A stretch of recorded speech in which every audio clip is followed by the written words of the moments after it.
Actually Instagram reel जैसे देखते हैं तो बहुत सारे डॉक्टर्स के ऐड आते हैं, उसमें लिखा था स्पॉन्सर्ड।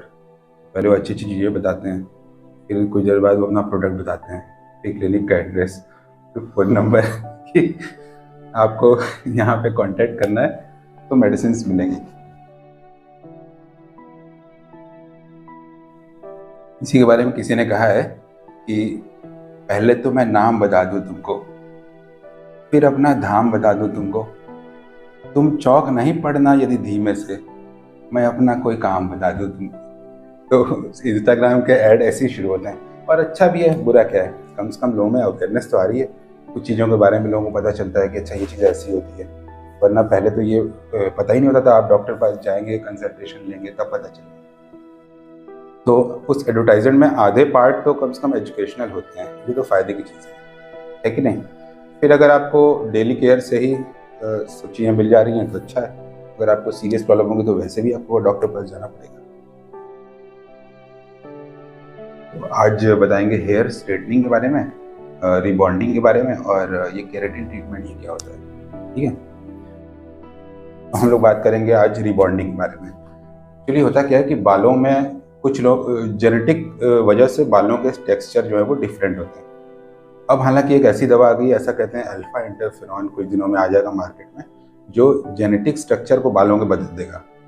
यानी जिसके कर्ली बाल है वो हमेशा के लिए स्ट्रेट कर पाएगा, अंदर से ही बाल स्ट्रेट आएंगे। पर अभी फिलहाल ऐसी कोई टेक्नोलॉजी नहीं है। तो अगर किसी के कर्ली बाल हैं उसको सीधा करना हो तो एक तरीका ये किया,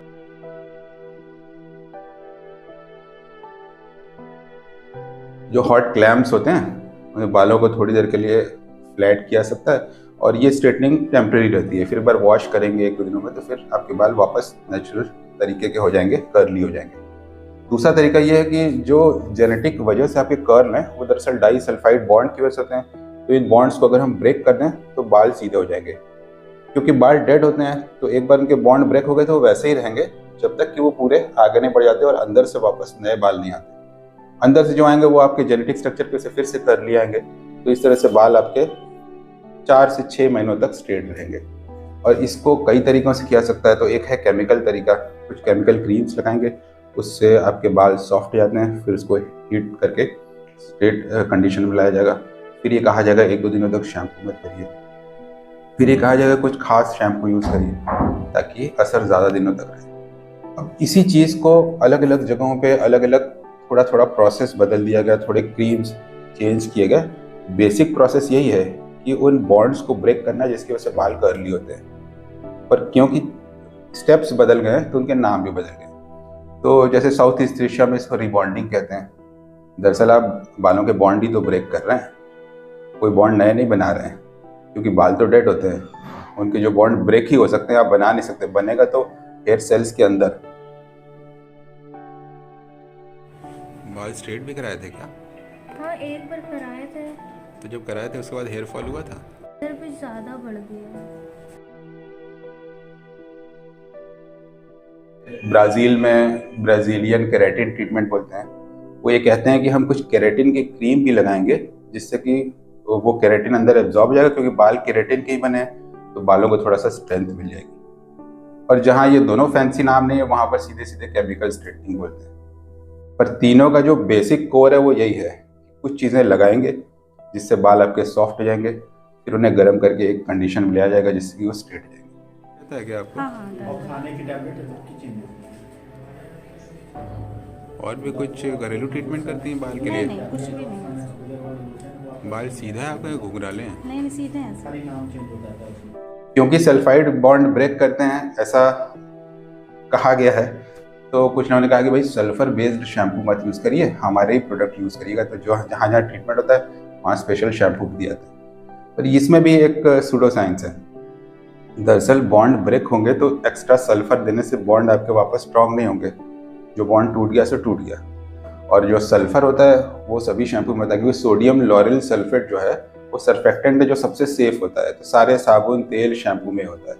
ये FDA अप्रूव्ड है, इससे कोई भी नुकसान नहीं होता है, कोई कार्सिनोजेनिक नहीं होता है, और ये हमारे DNA वगैरह में भी कोई चेंजेस नहीं करता है।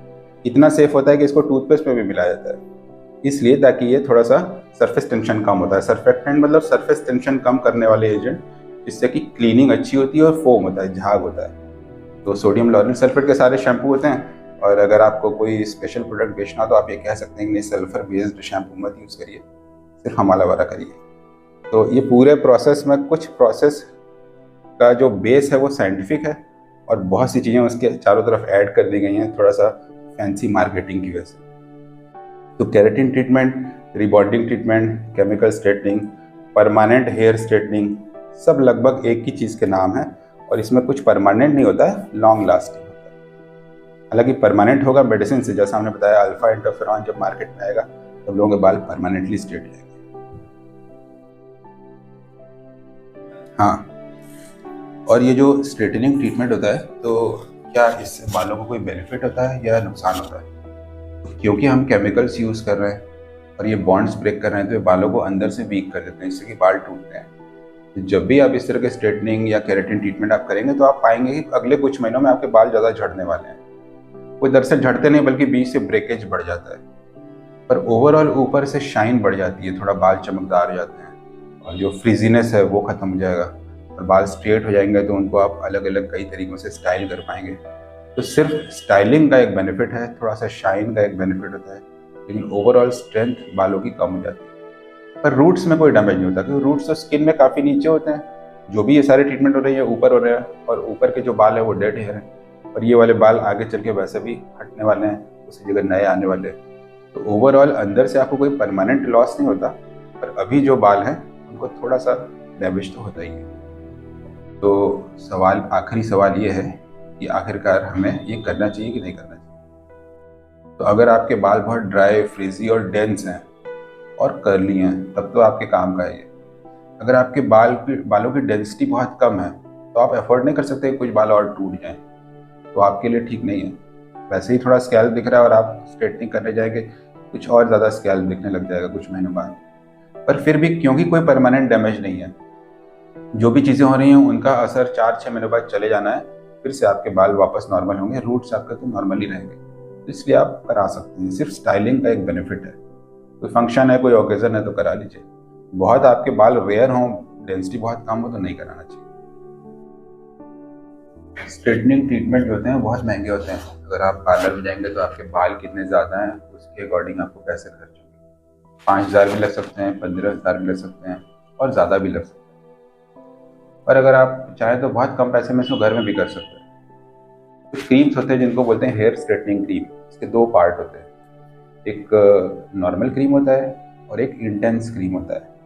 एक्टिवेटर एक होता है, और इनको बारी बारी से लगाना होता है। इनमें जो केमिकल्स होते हैं वो फॉर्मल्डिहाइड है, सोडियम हाइड्रोक्साइड एक स्ट्रॉन्ग एल्कली होता है जो हर चीज़ को सॉफ्ट कर देता है। फॉर्मल्डिहाइड है, पैराबेन्स हैं जो कि प्रिजर्वेटिव होते हैं, और इनका काम होता है कि जो हार्ड स्ट्रक्चर है उसको अंदर से पिलपिला कर देना, सॉफ्ट कर देना। 15-20 मिनट उसको लगा के रखना होता है, फिर उसको वॉश कर लीजिए। वॉश करने के बाद उसको फिर थोड़ा ड्राई करिए ड्रायर से, और फिर स्ट्रेट कर लीजिए, तो आपके बाल लंबे टाइम के लिए स्ट्रेट रहेंगे। पर क्योंकि आप प्रोफेशनल नहीं हैं, तो आपको एग्जैक्ट अंदाज़ा नहीं होगा कि कितने मिनट के लिए आपको किस क्रीम को छोड़ना है, कितने मिनट ड्राई करना और कितना हीट करना है। अगर आपने ओवर कर लिया तो आपके बाल ज़्यादा कमज़ोर हो जाएंगे और ज़्यादा टूटेंगे, ज़्यादा झड़ेंगे, तो आपको लगेगा कि आपको किसी प्रोफेशनल से कराना चाहिए था। अगर आपने कम कर लिया, कम मिनट्स तक चीज़ों को छोड़ा, तो आपके बाल उतने स्ट्रेट नहीं होंगे, फिर आपको लगेगा कि नहीं, ढंग से नहीं हो पाया, थोड़ा ही स्ट्रेट हो पाया, किसी प्रोफेशनल की हेल्प लेनी चाहिए। तो ये सब टेक्निकल चीज़ें, अगर पैसों का इशू हो तो आप खुद भी कर सकते हैं, और अगर पैसों का इशू ना हो तो किसी प्रोफेशनल से ही कराना चाहिए। हर त्यौहार जो है कभी न कभी शुरू होता है ना, फर्स्ट टाइम। मुझे बताओ रिपब्लिक डे कब शुरू हुआ होगा? और इसका जवाब अगर तुम गूगल में भी ढूंढोगे तो भी सही नहीं मिलेगा। सब जगह से ये 26 जनवरी 1950, क्योंकि 50 में संविधान बना था। लेकिन संविधान को जब प्रस्तुत करते हैं तो भाई सदन में रखा जाएगा, उस पर चर्चा होगी, उसके ऊपर शाम तक डिस्कशन होगा, लोगों को बताया जाएगा। ठीक है, उस ज़माने में टीवी भी नहीं था। अगले दिन अखबार में छपेगा, सबको पता चलेगा कि अच्छा आज इम्पोर्टेंट चीज़ हुई है।